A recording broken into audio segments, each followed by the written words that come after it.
Bonjour à tous, bonjour à toutes, bienvenue dans cette Web TV consacrée au thème du bloc opératoire à la voile, gestion du stress et facteurs humains. Nous enregistrons cette émission au Sables d'Olonne, qui est connu pour être le lieu de départ du Vendée Globe. Et cette année, pour la première fois, c'est une autre course au large qui partira des Sables, la Mini Transat, édition 2021, donc une course de la classe mini avec des tout petits bateaux de 6,50 m, vous le verrez.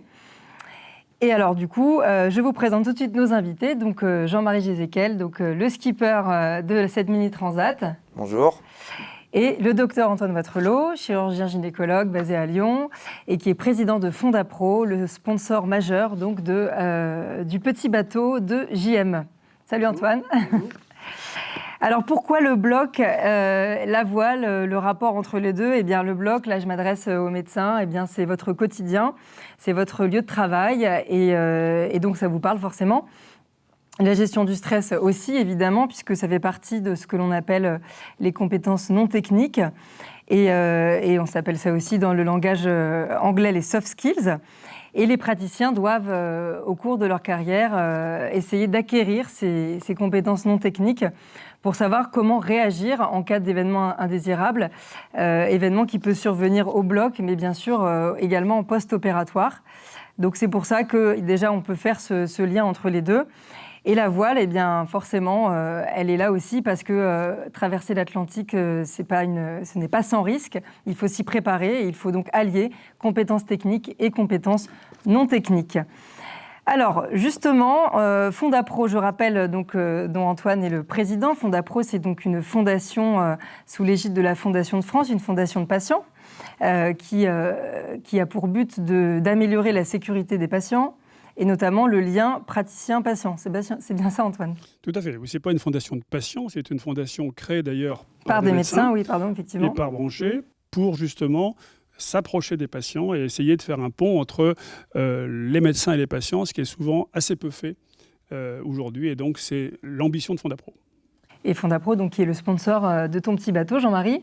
Petit bateau, c'est pas si petit que ça. Il n'est pas si petit, mais tout seul au plein milieu de l'Atlantique, ça paraît petit quand même, effectivement. Vous allez voir le bateau dans le petit reportage qu'on va diffuser dans quelques instants. Et je voulais aussi donc parler de Branchet, justement, à propos de la Mini Transat, puisque Branchet, donc l'assurance des médecins, pardon, est également à l'initiative de cette Web TV et partenaire de Fondapro, comme tu l'as rappelé, Antoine, à l'instant. Donc avant de passer aux questions, à cette rencontre médecin, skipper, et de parler donc de la gestion du stress et du facteur humain, on va te découvrir, Jean-Marie, à travers un portrait qu'on a tourné ici. On t'a suivi il y a quelques jours au Sables d'Olonne. Je vous propose de le découvrir tout de suite en images.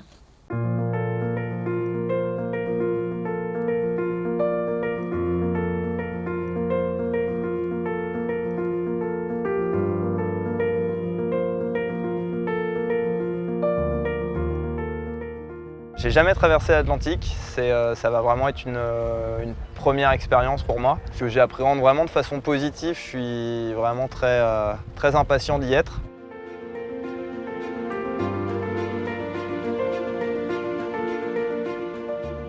Je suis originaire de la baie de Morlaix, donc je suis né vraiment au bord de l'eau. Tout jeune, j'ai eu la chance de pouvoir naviguer avec mes parents qui avaient un bateau. Et donc je suis né dans ce monde-là. J'ai fait de la voile, de l'optimiste très jeune, et je suis toujours resté en contact très rapproché avec la mer et les bateaux. Donc c'est sûr que c'était quand même un avantage dès le début. Et voilà, c'est sûr que là, du coup maintenant, traverser l'Atlantique sur un bateau comme ça, c'est un rêve qui se réalise, quoi.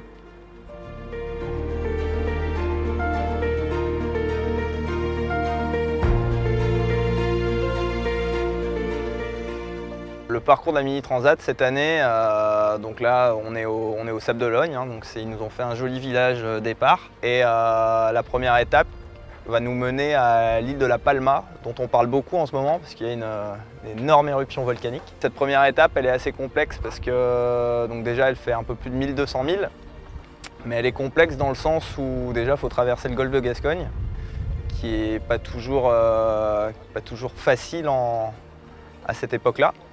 Et ensuite, on a la partie long du Portugal qui généralement génère beaucoup de vent. Donc ça va être une étape assez engagée, je pense. Il va falloir quand même préserver le matériel, essayer de ne pas faire les foufous tout de suite. Là, on part quand même sur une manche qui va durer entre 7 et 10 jours. Donc il va falloir se gérer, s'économiser et surtout préserver le matériel en vue aussi de la deuxième étape. C'est la grande étape parce que c'est la traversée atlantique, donc c'est le moment qu'on attend tous aussi.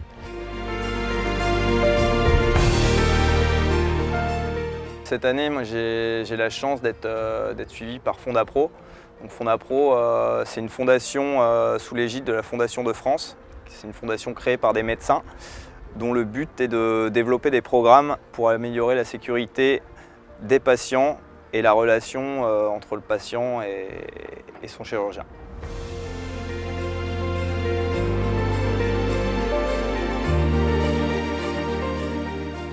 Savoir tout faire sur un petit bateau comme ça, c'est un concentré de technologie. Faut savoir bricoler, il faut savoir faire de l'électronique, il faut savoir naviguer aussi, mais il faut savoir également faire de la météo.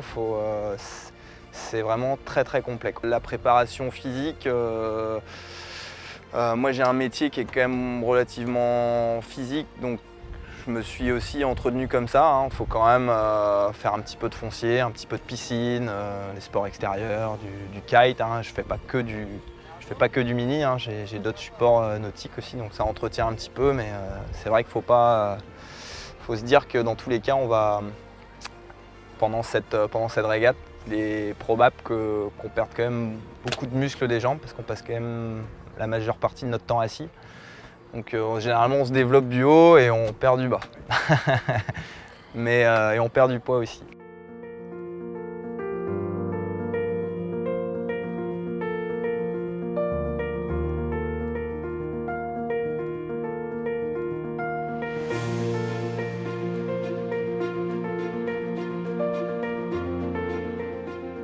Faut pas croire que la Mini Transat c'est une petite partie de plaisir, c'est une course qui est très engagée, qui a rien à envier à un Vendée Globe. On part sur des bateaux qui sont beaucoup plus petits, on n'a pas de communication à bord, contrairement à eux. On est vraiment complètement coupé du monde et le niveau technique demandé est tout aussi important, voire élevé que celui nécessaire pour faire un Vendée Globe. On va passer en cumulé pas loin de 20-25 jours en mer tout seul. Et il faut savoir qu'on est quand même seul maître à bord.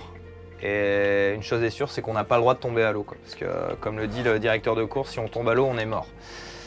Malgré tout, ça peut arriver de tomber à l'eau et d'avoir quand même quelques chances de survie. Et pour mettre toutes les chances de son côté, moi j'embarque en permanence, j'aurai accroché sur moi lorsque j'aurai pas mon gilet, parce que le gilet, des fois, on est obligé de l'enlever pour manœuvrer ou quand on est obligé de se changer.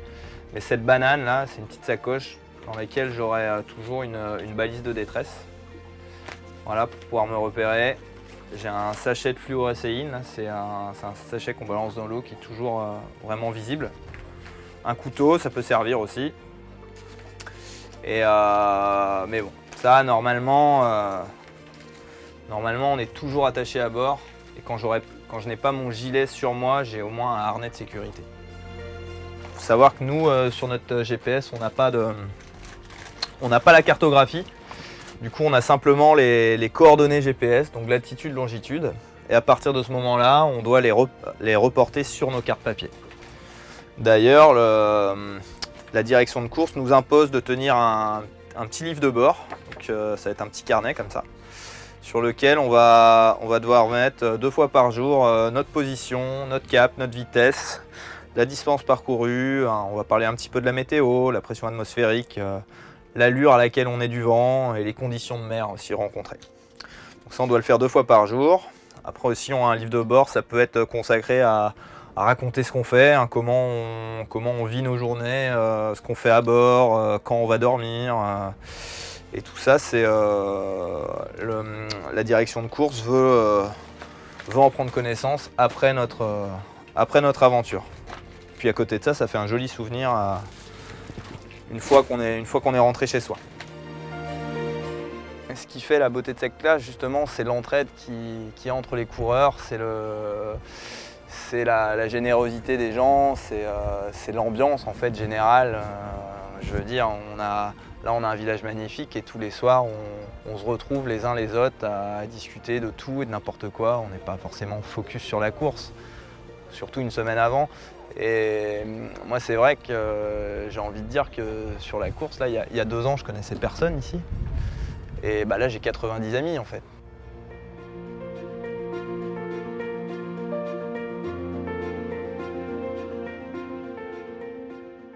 Je pense que le jeu va être très ouvert là, sur cette transat hein, au niveau des séries. Hein, je pense qu'on est une quinzaine de coureurs à vraiment pouvoir prétendre à un podium. Il y en a peut-être 2 ou 3 qui ressortent du lot. Après, c'est une course, c'est un sport mécanique. On n'est jamais à l'abri que l'un d'entre nous casse malheureusement. Et surtout aussi, c'est une course de 15 jours. Donc c'est vrai que des gens qui peuvent faire de belles performances sur 3 jours peuvent craquer sur 10. Donc en fait, on part tous un petit peu dans l'inconnu parce qu'on est tous vraiment des bisus dans cet exercice qui est de traverser l'Atlantique. Donc ça va vraiment être il y aura des surprises, il y aura des déçus. Moi, derrière, c'est sûr que je fais partie d'une bonne bande d'outsiders. Donc oui, c'est sûr que le rêve, le Graal, c'est de gagner. Donc j'y vais aussi un petit peu pour ça. Et le fait d'arriver, dans tous les cas, je ne serai pas déçu du résultat.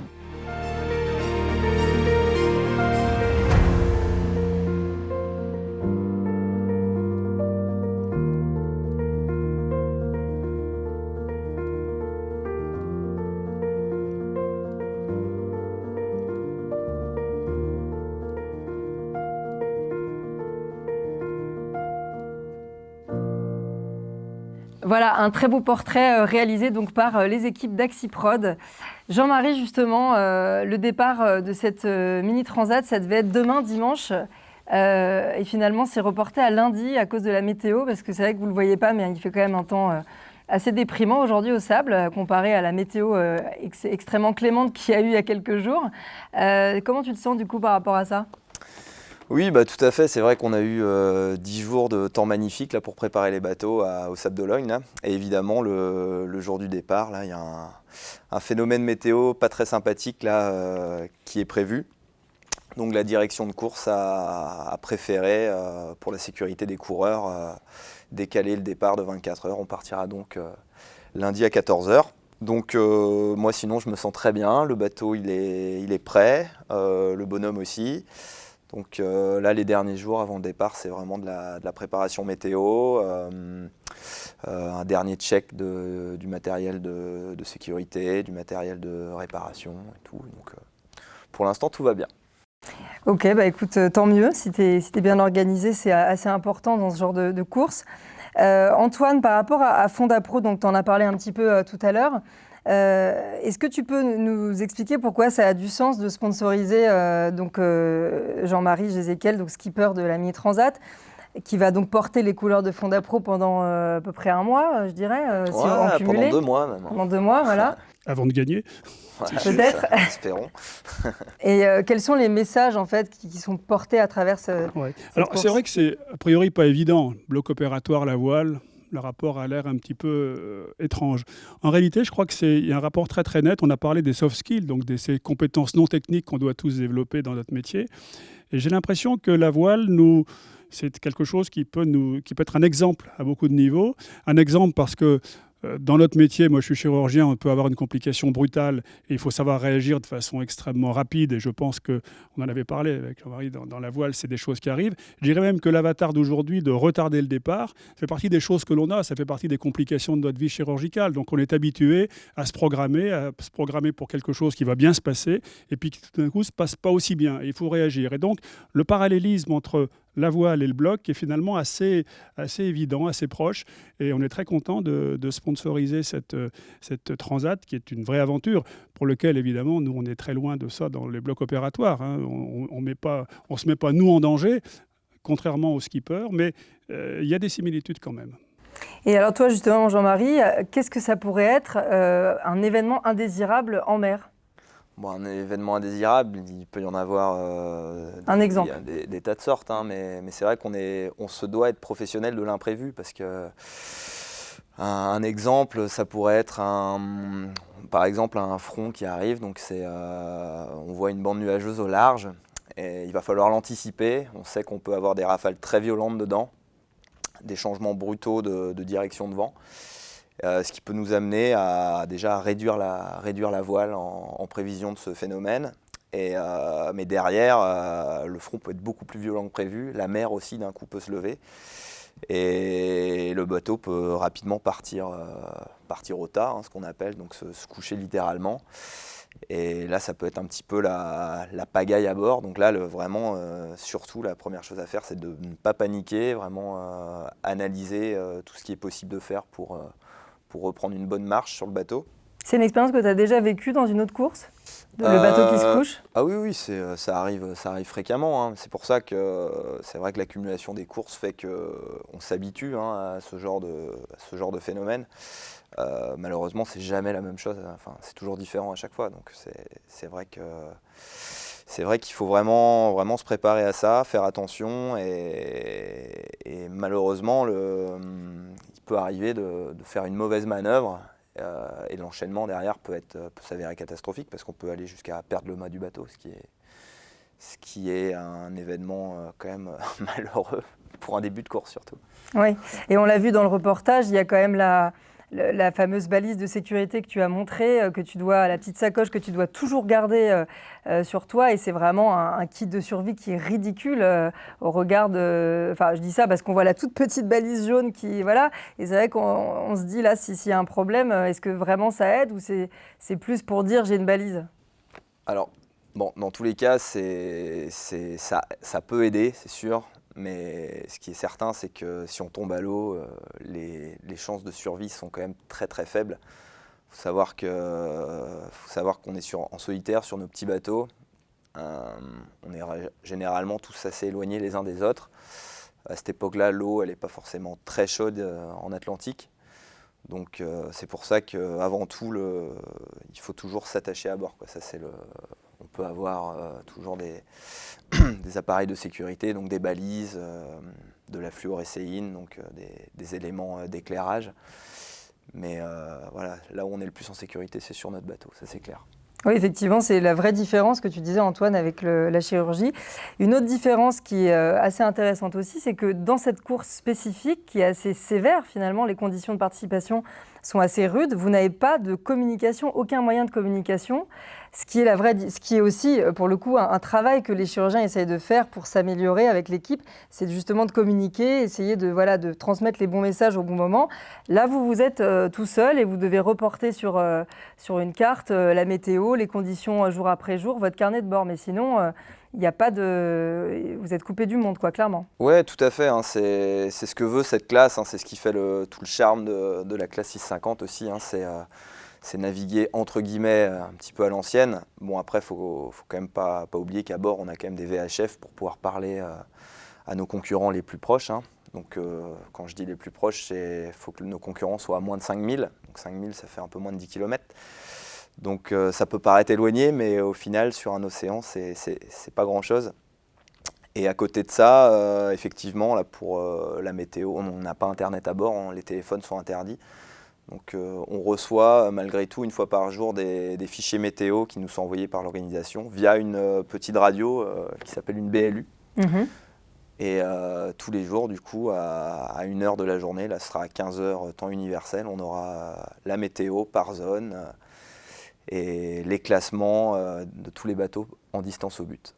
Après, c'est vrai que c'est un moyen de communication très aléatoire et ça ne marche pas toujours. Donc il est arrivé dans le passé que certains concurrents de la Mini Transat arrivent de l'autre côté en ne connaissant pas leur place et on leur apprend là qu'ils sont premiers, quoi. Donc, oui, c'est vrai que belle histoire du coup. On te le souhaite en tout cas. Enfin, peut-être pas de pas savoir, mais d'être premier. Antoine, pour revenir sur Fondapro, est-ce que tu pourrais nous parler un peu des actions qui sont envisagées, du plan de course de Fondapro justement pour essayer d'améliorer le facteur humain, la relation praticien-patient?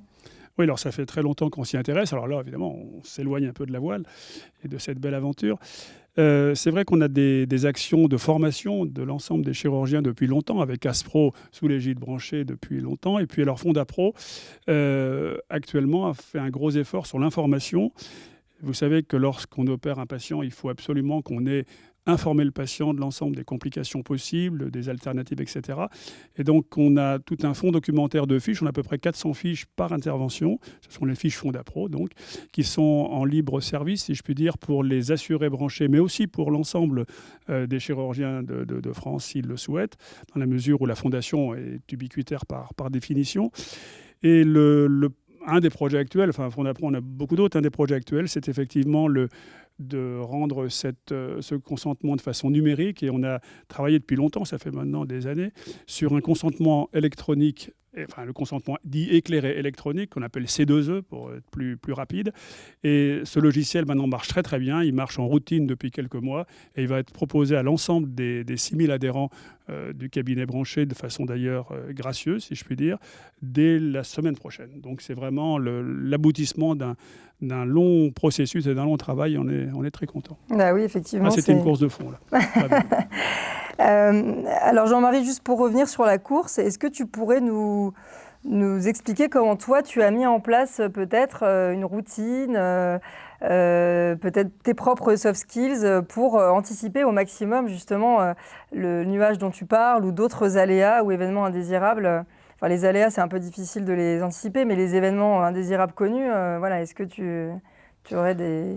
Eh ben, oui, déjà, tout ça s'appréhende des années auparavant, hein. Moi, ça fait 3 ans que je fais du Mini 650, donc que je m'entraîne en solitaire, que je fais beaucoup de régates. Donc c'est sur ces événements-là qu'on apprend, hein, toujours, hein. À chaque fois qu'on part naviguer, que ce soit en flotte, en solitaire, ou contre des concurrents, ou, voilà, ou en qualification par exemple, on apprend en permanence les événements qui peuvent nous arriver.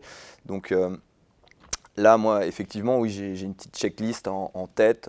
Il m'arrive de mettre des petits mots-clés là, sur le bateau, à l'intérieur, pour toujours, dès que je suis à la barre, avant d'aller me coucher, me dire que, par exemple, là, avant d'aller te coucher, il va falloir que tu vérifies qu'il n'y a pas trop de bateaux autour, de façon à éviter les collisions. Mm-hmm. Il y a quoi d'autre, par exemple, comme dans la checklist? Vérifier qu'on n'a pas d'algues dans les safrans, ce qui peut nous ralentir. Vérifier qu'on est bien réglé.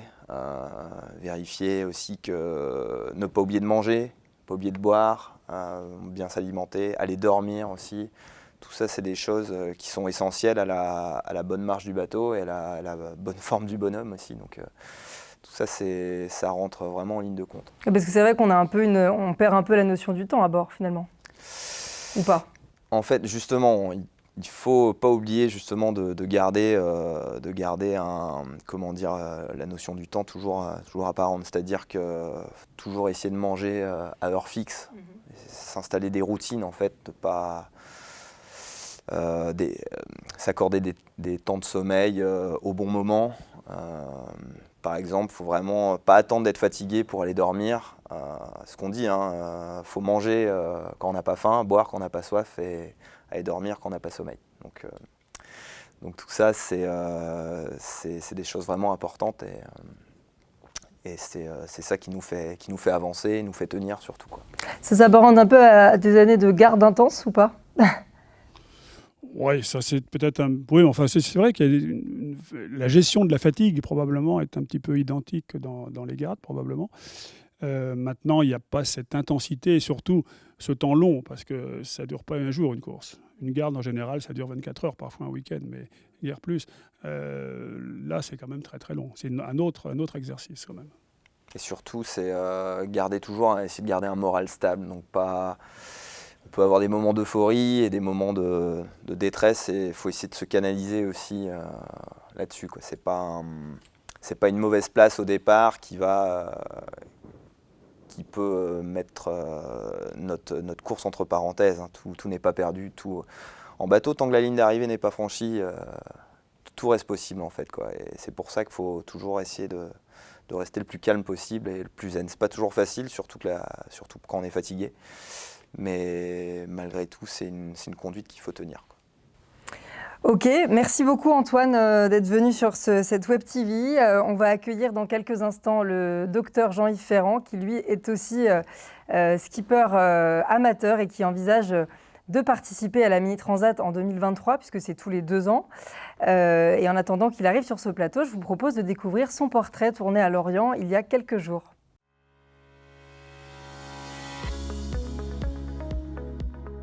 Dès l'âge de 8 ans, je naviguais avec mon père, on a traversé la Manche dans tous les sens. Je fais beaucoup de haute montagne, puisque je suis aussi qualifié en secours en montagne. Donc j'ai fait les expés un peu partout, pôle Nord, pôle Sud, Alaska, Kamchatka, etc. J'avais envie de cocher une case de course au large. Voilà, et j'ai choisi la série qui me paraissait la plus abordable. Quand on est sur un projet amateur pur, il peut y avoir des contraintes professionnelles, peut-être familiales, ou bon.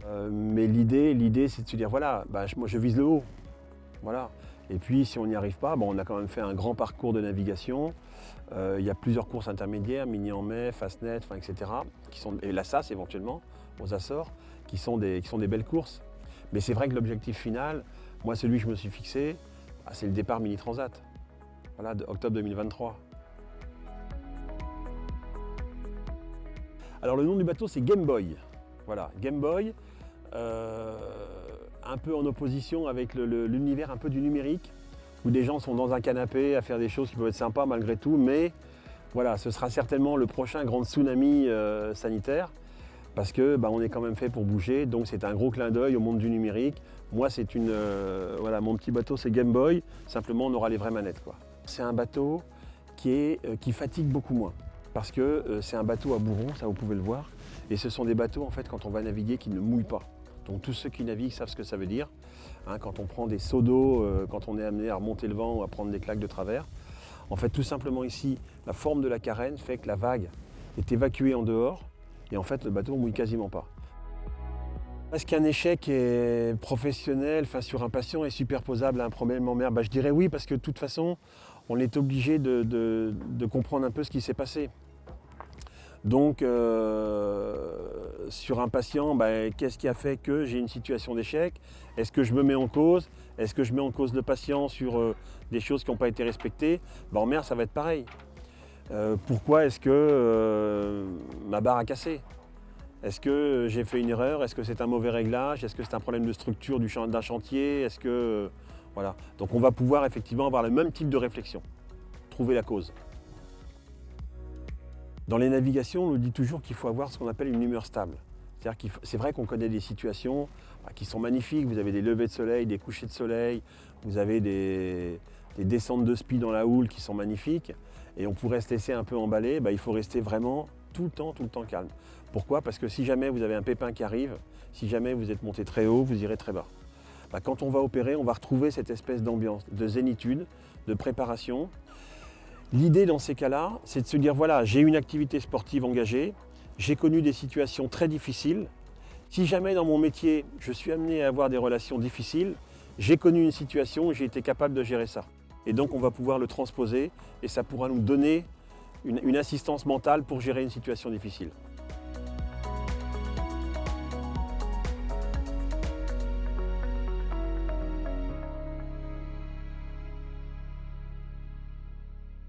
Retour sur ce plateau, donc cette Web TV à l'initiative de Branchet, Fondapro, à quelques jours du départ de Jean-Marie Jézéquel, skipper de la Mini Transat aux couleurs de Fondapro. Et on a sur ce plateau le docteur Jean-Yves Ferrand. Bonjour Jean-Yves. Bonjour. Vous êtes chirurgien plasticien et également grand sportif en montagne et à la mer et skipper vraiment passionné depuis l'âge de 8 ans, c'est ça ? Oui, alors moi j'ai fait beaucoup de bateaux effectivement, surtout avec mon père, parce qu'à 8 ans on n'est pas solo. J'étais basé à Roscoff et c'est vrai qu'on a traversé un peu la Manche, on est parti un peu partout, entre les Scilly, les Anglo-Normandes, la côte sud de l'Angleterre. Voilà, donc c'était un peu mes bases de navigation.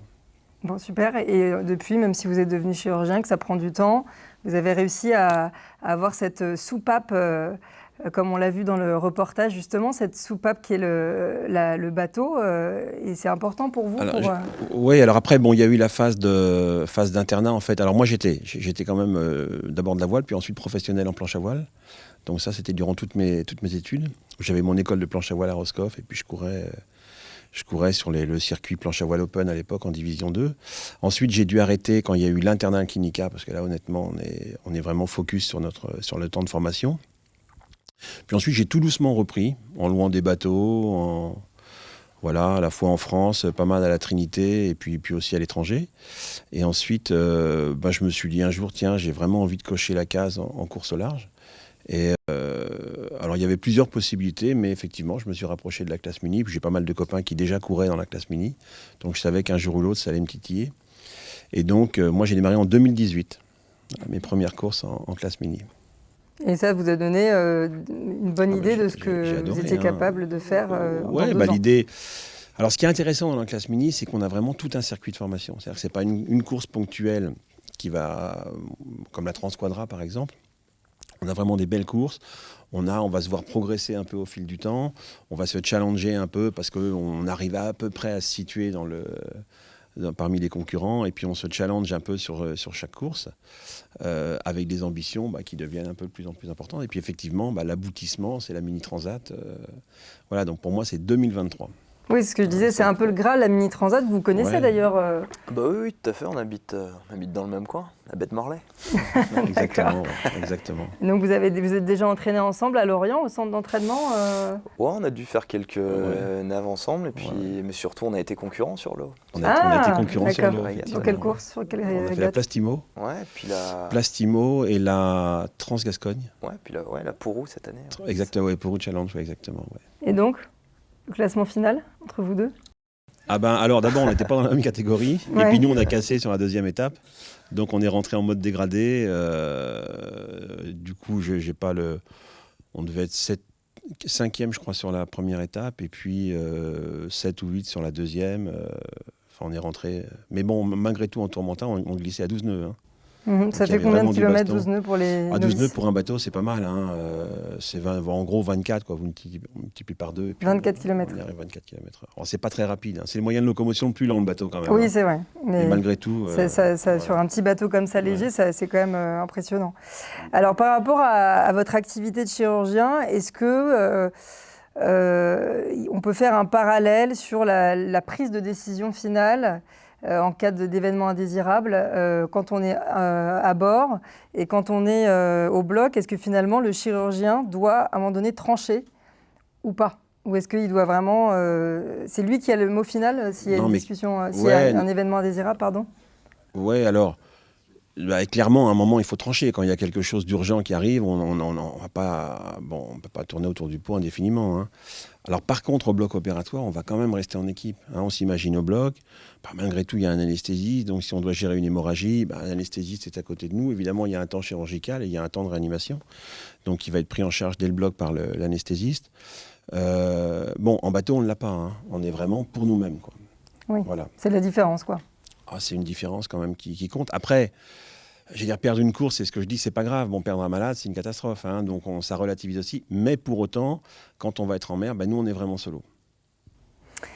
Et alors justement, par rapport juste à votre métier de chirurgien qui prend quand même aujourd'hui un peu plus de temps que la voile, j'imagine, est-ce que vous avez appris à vous préparer mentalement? Est-ce que vous utilisez vos soft skills à vous? Comment vous évitez justement de tomber dans un effet de tunnel où on peut s'engouffrer en cas de crise et après on y voit plus clair et voilà. Oui, tout à fait.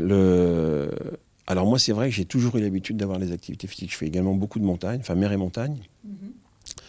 Mon premier sentiment, mais je ne m'en suis pas aperçu tout de suite, c'est que ça fait vraiment une activité soupape de l'activité chirurgicale. C'est-à-dire qu'on va vraiment se vider la tête et on fait un reset. Parce que ce soit en montagne, que ce soit en mer, je ne vais pas dire qu'on se met en danger, mais on a un focus mental. On est vraiment consacré à ce qu'on fait. Donc ça va vraiment vous vider la tête. Donc ça, c'est vraiment quelque chose pour moi qui compte, personnellement.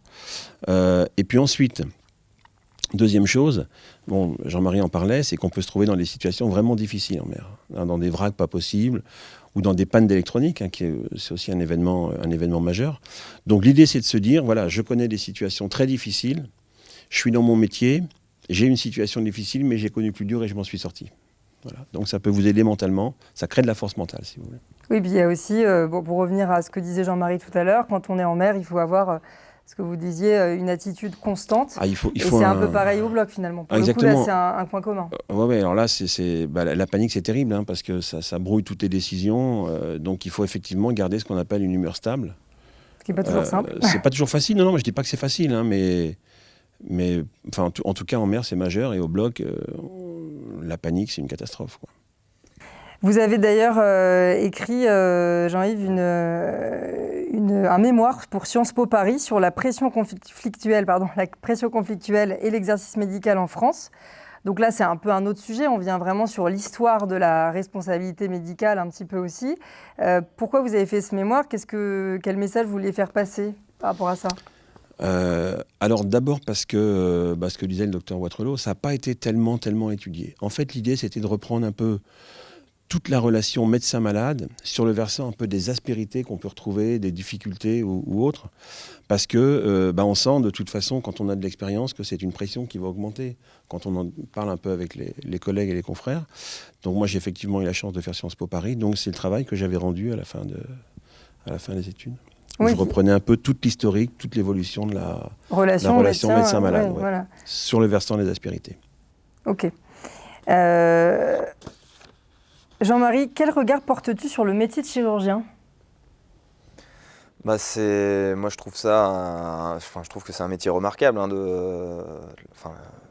Simplement, c'est des gens qui sauvent des vies. Donc, on ne peut avoir que de l'admiration pour ce métier. J'y connais pas grand-chose en médecine, pour tout vous avouer. Moi non plus. Mais quand je vois tout ce qu'ils arrivent à faire et redonner du bonheur aux gens, leur sauver la vie tout simplement, je trouve ça simplement incroyable, quoi. Oui, puis on se souvient que ton camarade Paul Cloirec, qui avait participé à la Mini Transat il y a 2 ans, il avait quand même un problème au genou assez important et qu'il avait été opéré par un de nos assurés qui est à Brest, et que ça lui avait vraiment tout à fait, ouais. permis de participer concrètement à la Mini Transat, Voilà, sinon il n'aurait pas pu le faire. Sinon ça aurait été plus compliqué, ouais. Et quelles sont tes ambitions à la Mini Transat 2021 ? Là, t'en es où du classement L'ambition, déjà, le premier objectif, c'est de se faire plaisir, parce qu'il faut savoir que si on veut performer sur une course comme ça, il faut déjà se sentir bien en mer, réussir à se dégager des moments de plaisir, de bonheur, et être vraiment en osmose avec son bateau. Si c'est le cas, derrière, moi je sais que j'ai un bon bateau, j'ai une bonne connaissance de ce bateau, donc j'espère faire du mieux possible. J'ai pas envie de me fixer d'objectifs en particulier, mais je sais que si je relie l'arrivée dans les meilleures conditions et avec le moins de monde possible devant moi, ce sera très bien. Faut pas oublier que c'est un sport mécanique, donc on peut être sujet malheureusement à de la casse matérielle ou à divers problèmes mécaniques. Le plateau, il est dans ma catégorie des séries, il est très relevé, il y a un gros niveau, donc beaucoup de challenges. Oui, parce que cette année, il y a 90 participants. Alors, on est 90 participants au total, mais on est 65 dans ma catégorie des séries. Ah oui, donc beaucoup. Comme tu dis, il y a beaucoup de concurrence. Mais il y a des outsiders, comme tu m'avais expliqué, dont tu peux faire partie. Ouais, il y a 2-3 têtes d'affiche là, qui se détachent un petit peu, qu'on peut considérer comme des favoris. Après, derrière, il y a une dizaine d'outsiders dont je pense faire partie. Après, ce qu'il ne faut pas oublier, là, c'est que on est tous bisus, dans le sens où on va traverser l'Atlantique pour la première fois en solitaire sur ces bateaux-là. Donc je pense c'est pour ça que ceux qui ont fait des belles perfs sur 3-4 jours en début de saison peuvent aussi bien trouver le temps long sur une course de 10 jours. Et on ne sait pas vraiment, on part tous un petit peu dans l'inconnu. Oui, parce que c'est la première fois que tu fais plus de 6 jours en mer, c'est ce que tu m'avais dit. Ouais, voilà, là c'est vraiment une première pour moi. Donc après, j'ai pas de... Je pense me sentir bien en mer, et c'est un exercice qui va me plaire. Ça, j'en suis quasiment sûr. Donc maintenant, on verra. Un petit conseil ou un petit mot de la fin pour encourager notre skipper, Jean-Yves, vous qui connaissez bien la mer, justement. Ouais, de toute façon, Jean-Marie il est modeste, mais il était quand même vice-champion de France en 2020. Donc il a fait une belle saison. Donc il est forcément dans les favoris. Bon, ce qu'il a dit, c'est vrai, hein, c'est qu'après, on part longtemps en mer, hein, donc c'est une expérience qui peut être différente de courses qui sont plus rapprochées. Mais moi, j'ai confiance en lui. Hein. On aura du plaisir à le surveiller. Donc, il y aura une cartographie, on pourra suivre un peu les évolutions du bateau. Bon, on sera tous derrière lui, quoi. C'est vrai, on sera tous derrière toi, Jean-Marie. Philippe, qui est pas loin, sera derrière toi en tout cas. Et Antoine, forcément, de Fondapro.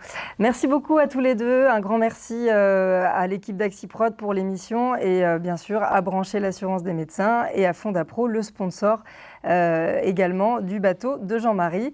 Bon vent, Jean-Marie. Ben, merci. À bientôt.